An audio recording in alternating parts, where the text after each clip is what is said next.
தஞ்சை மாவட்ட ஆட்சியர் அலுவலகம் முன்பாக 19வது நாளாக நடைபெற்றுக் கொண்டிருக்கும் விவசாயிகளின் காத்திருப்பு போராட்டத்தில் மாணவர்களுக்கும் திமுகவினருக்கும் இடையே தள்ளுமுள்ளு ஏற்பட்டது.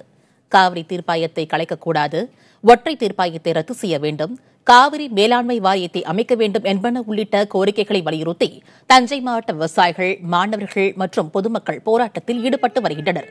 இந்நிலையில் இன்று முன்னாள் அமைச்சர்கள் பழனி மாணிக்கம், TR பாலு, நாடாளுமன்ற உறுப்பினர் L கணேசன், சட்டமன்ற உறுப்பினர்கள் அன்பழகன், துரை சந்திரசேகரன், கோவி செழியன் உள்ளிட்ட திமுகவினர் போராட்டத்தில் கலந்து கொள்ள வந்தனர்.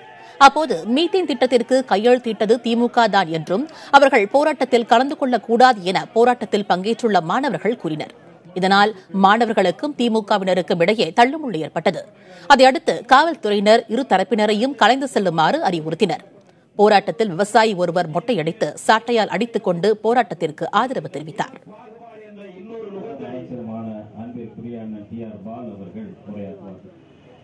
வாழ்ந்து கொண்டிருக்கின்ற பெருமக்களே, உங்கள் அனைவருக்கும் என்னுடைய வணக்கம். காவிரி பிரச்சனை